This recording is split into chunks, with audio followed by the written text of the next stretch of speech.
Welcome back, everybody, for another Empyrion Workshop Showcase. Today we're taking a look at the OSC Quasar Class capital vessel. OSC stands for Omega Space Command. Now, while the design may inspire thoughts of the Star Trek Enterprise or a ship similar to that, the creator, Neal, puts a disclaimer that states this design is not at all inspired by the ship of Star Trek anything, or more specifically, the lead ship of the Star Trek Discovery series. The OSC Quasar Class is a very large vessel, clocking in at a size class of 9. Despite being a size class 9 vessel, the unlock level for this is only 20.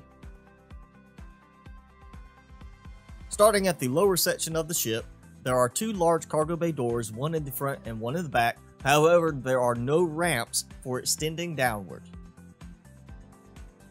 Due to the lack of ramps and landing gear, I feel this is more equipped for using with small vessels rather than hover vessels. Each side comes equipped with an O2 station, an elevator, and multiple cargo and harvest cargo boxes. The elevator on each side leads up into a central corridor that looks down over the cargo bay area. At the middle of this corridor is an elevator that leads up into the other parts of the ship. Stepping out of the door into the next level up, we find we are in the main deck area with a large number of closets, multiple doors all around us. Stepping through the back doors, we come into the engineering area where you'll find a cargo box with pentaxis storage, your gravity generator, your warp drive, everything in here, along with a lot of aesthetically pleasing design choices.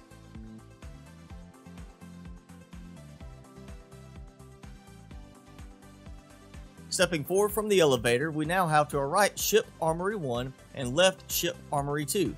These are small rooms that contain simply 3 ammo boxes, each one labeled for what type of ammo it needs. Continuing forward, we come to the central section labeled Ship Core, which leads to an elevator shaft that leads up into a very nice looking room. I really love the texturing here. It makes me feel like I am in some very high-tech sci-fi ship internal core, and then behind the door we have our actual core. Continuing to the right around the ship core section, we have our medical bay, which is fully stocked with everything you would need to maintain a crew and keep them healthy. Further down on the right, we come to this little section here, which has our food processor and 4 fridges, as well as access to our cinema for keeping everybody entertained. We have O2 station as well as large O2 tanks, and at the back, a very large amount of growing plots, along with another gravity generator for aesthetics, and we have more growing plots in the middle.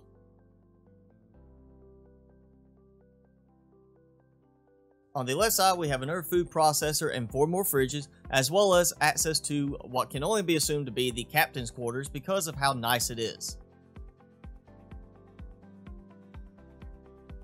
To the left of the ship core column, we find the personal armory, which with this amount of storage and armor lockers, I can only assume is meant to be more for the personnel rather than just the captain himself. Heading back to the elevator, we're going to continue up to level 2, which is the battle bridge.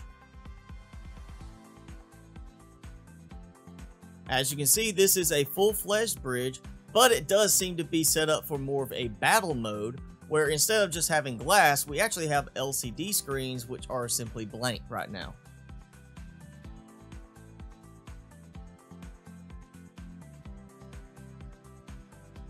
Continuing up to the top level, we come to the main bridge section, which has a very clear view of everything up and above and around the front. We also have 2 doors at the back of this area, which lead to the outside section of the ship. I can only assume this is for spacewalk purposes rather than actually doing any maintenance work because there is no pathways up and down from here. Taking the stairs at the back of the main deck, we come up to another pilot seat, which has a much better view of the front of the ship. The front ring section of the ship has most of the weapons as well as 2 drill turrets placed on each side.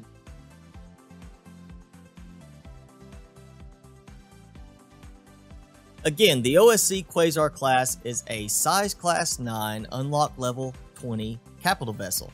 At maximum capacity, it will hold nearly 582,000 fuel. This means when stationary, you'll see around 500 hours worth of usage out of it.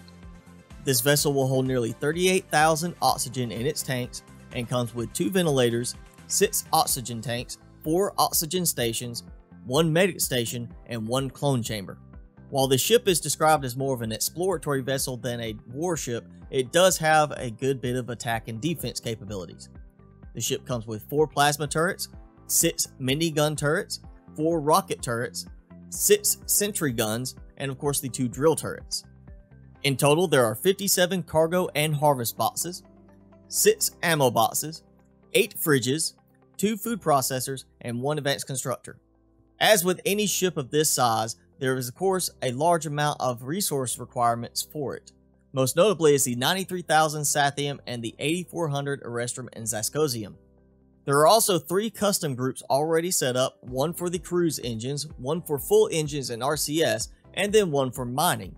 Separating out the mining components was a very good design choice by the designer, simply because of the fact of how much your power consumption increases when that section is turned on.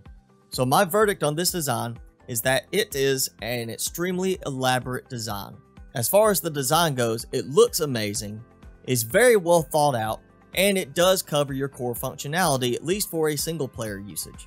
Of course, if you decide to use this in your single player game, you're going to have a lot of resources that you have to mine on your own. If you'd like to check out this ship design, I will have a link in the description below, and I encourage you to first try her out in a creative mode game. This will give you the opportunity to test out the design, see if you really like it well enough to spend all the time it would take to gather up the resources and build this in a survival situation. So once again, this is the OSC Quasar Class capital vessel, or as the ship itself is named, OSC Expedition. This design comes from creator Neal and is available on the Steam Workshop. If you try out the design and you like it, be sure to leave him a thumbs up on the workshop page. And that's it for today's video. If you enjoyed the video, be sure to hit that like button. Also make sure you hit subscribe and tick the notification bell if you haven't already done so you can keep up with my content during the week. Leave me a comment below. Let me know what you think about this design. If you like it, if you don't like it, have you actually tried playing with it? Did you build it yourself in a survival situation? I would love to hear from you. You also leave me a comment below and let me know if there's a design you would like me to specifically check out for you on the workshop showcase. Well, I'm your host, Mr. Spicy, as always. Thanks for watching, everybody. I will see you in the next video.